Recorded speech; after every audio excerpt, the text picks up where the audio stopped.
Alright, so far 2016 has been a pretty bad year for movies, but for me, I've always noticed that if the summer movie season isn't that great, then typically the fall movie season is going to be fantastic. And I think that's what we're going to have this year, because this year we had Captain America Civil War, Nice Guys, Conjuring 2, couple good summer movies, but overall it was pretty underwhelming. But this coming fall looks like we have a lot of really strong contenders for Oscars, looks like we have a lot of really cool, like, even action movies coming out, a lot of cool, like, fantasy movies coming out. So I want to count down for you guys my top 10 most anticipated movies for the fall and, like, early winter of 2016. So these are my September, October, November, and December most anticipated movies. And at the beginning of the year, I did a top 10 most anticipated list for all of 2016. And on that list, I had two movies that came out in December on that list. Well, September through December. But those movies were Star Wars, or Rogue One, A Star Wars Story, and Passengers, this other, like, space, like, opera, like, drama type thing. So I'm taking those two out just so I can talk about 10 other movies I'm really looking forward to. And as per usual, this is my top 10 list. It's not going to be your top 10 list. And there's going to be some movies on this list you probably haven't even heard of. So, like, if you end up checking one out because I said, hey, maybe it'll be good, then let me know in the comments down below if you decided to check it out. And without further ado, let's talk about top 10 movies I'm most excited for the rest of 2016. At number 10, we have The Founder. The Founder was supposed to come out like August or something like that, and basically it's about Ray Kroc, the guy who founded McDonald's. He's played by Michael Keaton, and Michael Keaton was in Birdman, which won Best Picture 2014. He was in Spotlight, won Best Picture 2015. Maybe we have another Best Picture winner on our hands. I don't know. It also has Nick Offerman from Parks and Rec without his mustache, so I'm looking forward to this. Michael Keaton's great. Nick Offerman's great. I can't wait to see this. It looks like it's going to be kind of like Wolf of Wall Street or Big Short, like a lot of business economics talk, but also a lot of humor incorporated into it also, and I'm really looking forward to seeing that. Moving on to number 9, we have what could be the Captain Phillips of this year, which is Deepwater Horizon. In this movie of Mark Wahlberg, it's directed by Peter Berg. It's this really intense, like, close quarters movie. It takes place on an oil rig that, like, an explosion or, like, something bad happens on it, starts to sink into the ocean, and Mark Wahlberg needs to make it out of there and survive. He needs to get back to his family. Peter Berg's great at directing intense movies. Mark Wahlberg's great at starring in intense movies. Peter Berg, Mark Wahlberg, winning combo. Can't wait to see this intense ride. Like I said, could be the Captain Phillips this year. Looking forward to it.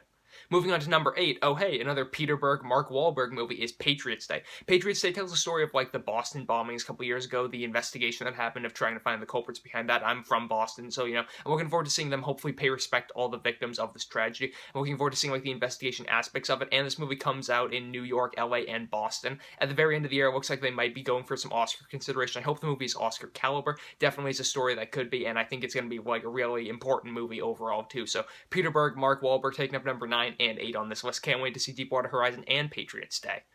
Moving on to number 7, we have a movie I'm surprised wasn't in my top 10 most anticipated of the entire year. That is Fantastic Beasts and Where to Find Them. I'm a big Harry Potter fan. Love the movies. Read all the books. Love the books. Just read Harry Potter and the Cursed Child this summer, and that was, pretty good, but Fantastic Beasts is an original script by J.K. Rowling. Eddie Redmayne looks like he's a wizard in real life, so I'm looking forward to him playing Newt Scamander in this new movie. Overall, this looks like it's going to be a great acting movie. It looks like it's going to be a great new story from the world of J.K. Rowling, from the world of her Harry Potter universe. Can't wait to see it when it comes out in November.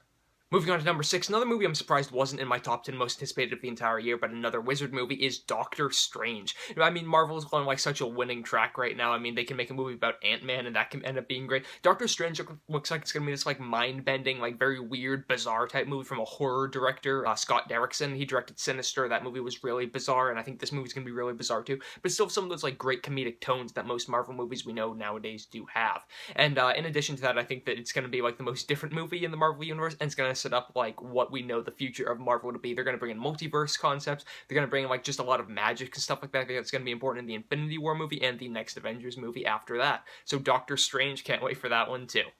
At number 5, we're now halfway through the list, we have The Accountant. This looks like it could be Ben Affleck's, like, kind of, delving into action movies, even though he is already Batman. In The Accountant, Ben Affleck plays this guy who was born with Asperger's, and he kind of, like, is bad at socializing with people. He's just kind of, like, a weird dude, but you realize there's more, like, in him than just, like, his kind of, like, social anxiety. It turns out that he, like, sells weapons, or he, like, accounts for weapons for the mob or something like that. It looks like a very intriguing, like, mystery movie. Then when I found it's an action mystery movie, it's gonna be even better, so, like, I'm not sure about the director behind it or the writer behind it, but it's like a really intriguing concept. I like anything that Ben Affleck does nowadays, and I'm just a big fan of mystery movies, big fan of action movies, so mystery action movie with Ben Affleck sounds awesome to me. Let's go watch it.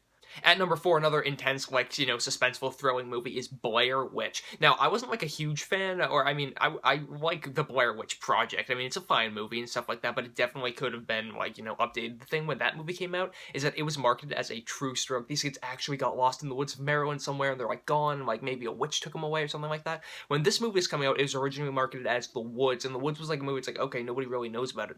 Then at Comic-Con this year, it's revealed, oh, The Woods isn't a real movie, it's actually called Blair Witch. So the movie, both Blair Witch Project in 1999 and Blair Witch in 2016 have these awesome marketing ploys behind them. So just because of this, like, marketing trick, I can't wait to see Blair Witch. It looks like it's gonna be an intense movie. I've only seen, like, one trailer for it, and I'm going in completely blind, because I think this could follow up the Blair Witch Project legacy, and just bring, like, relevance to both of the movies overall, because Blair Witch Project, fine movie, but this one looks like it could be the continuation that really just enriches the entire, like, first movie and makes a second movie stand alone on its own as being awesome, too. Now we're down to the top 3. At number 3, we have Arrival. Arrival is a movie I haven't seen any trailers for, but I'm still so psyched for. Arrival is a movie about Amy Adams playing this linguistics professor, and when 12 alien ships arrive on our planet, she's one of the people who's brought in to kind of try to communicate with the aliens, see, like, what they're there for, see what's going on. And this movie's from the director Denis Villeneuve, and he directed Prisoners, one of my all-time favorite movies. He directed Enemy, one of the most, like, mind-weird, like, think-about-it movies I've ever seen, and Sicario, which was visually amazing, really well-told story. Denis Villeneuve, as a director, knows how to tell stories. He knows how to make stories really compelling. He's doing the new Blade Runner coming out next year, so this is his first, like, alien-type movie. I think that this could really set the stage, show us how great Blade Runner 2 could be, and I think that Arrival, just as a premise, I mean, Amy Adams, a linguistics professor trying to communicate with these aliens, like, I mean, that sounds cool. I'm always up for a new, like, space movie, especially one that makes you think this could be, like, the Interstellar of this year, could be, like, Close Encounters of the Third Kind. I'm really looking forward to seeing whatever this movie turns out to be. With Denis Villeneuve behind, I know there's going to be a lot of imagery that's really nice. I know there's going to be a lot of themes in it that are going to be really cool, really thought-provoking, so I can't wait to see Arrival when it comes out around mid-November. At number 2 and 1 I switch back and forth, but at number 2 we have La La Land. And La La Land's a movie that comes out early December. It's directed by Damien Chazelle. He did Whiplash, and it stars Ryan Gosling and Emma Stone. I love those two. They were in Crazy Stupid Love together. Fantastic chemistry. And overall, this movie it's a musical set in modern-day LA, and I'm not, like, a huge musical fan, but this movie is an original musical. It's not based off a play, like a Broadway show. It's not based off a book, anything like that. So seeing that Damien Chazelle is bold enough, he thinks that he has a great enough idea to just translate it to film, like, in this original way with these two actors, both of whom are extremely capable. I'm so psyched to see what this movie could be. It got great reviews at the Telluride Film Festival. It's premiering in TIFF, Toronto International Film Festival, and I think the New York Film Festival in a couple months. So I'm really looking forward to seeing continuing great reviews from that. Love the actors in it. Love the behind-the-camera talent involved as well. I think this movie could be the one that really just, like, brings back the era of musicals like Singing in the Rain did in the 50s. I'm really looking forward to seeing, like, just how original it is, just how, like, retro it feels. Like, LA's a cool place to, like, set any movie, not to mention a musical in the present day. So La La Land at number 2, opening December 2nd.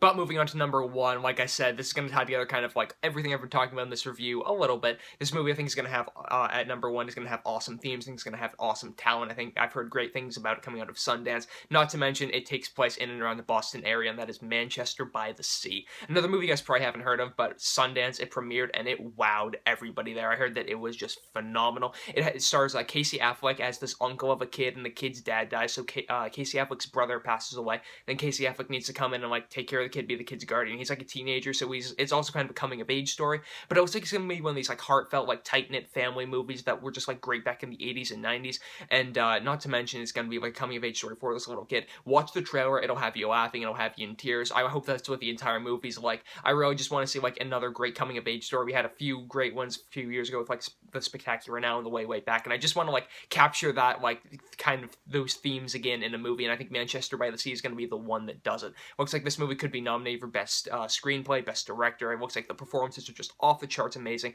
Like I said, I'm from Boston. It looks like the Boston accents in the movie are doing really well too. So I can't wait to see Casey Affleck hopefully be nominated for an Oscar for this one. Can't wait to see the script just, like, move me to tears and keep me laughing hysterically throughout. Can't wait to see everything that goes on in this movie. I heard there's some twists and turns here and there too. Looks like it's going to be a great coming-of-age story, great family movie, and it's definitely the one I'm most looking forward to this coming year. Watch the trailer if you haven't already. It looks like it's just going to be completely just out of the park awesome.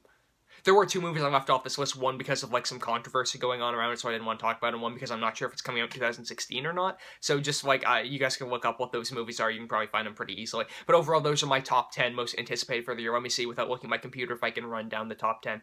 At number 10, I had The Founder. At number 9, I had Deepwater Horizon. At number 8, I had Patriots Day. At number 7, I had Fantastic Beasts and Where to Find Them. At number 6, I had Doctor Strange. At number 5, I had The Accountant. At number 4, I had Blair Witch. At number 3, I had Arrival. At number 2, I had La La Land. And at number 1, I had Manchester by the Sea. Wow, I'm impressed I did that. I've tried to do that in a few of my top 10 videos before, and I've just failed enormously. But be sure to leave your top 10 most anticipated for the year in the comment section down below. Be sure to let me know if you agree with me, or if you end up checking out any of these movies.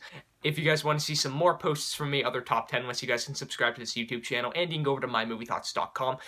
You guys can also follow me on Twitter. I'm at John M. Hayeck. You guys can like this video, comment on it, share with some friends. I am John Hayeck, and as always, thank you guys so much for watching.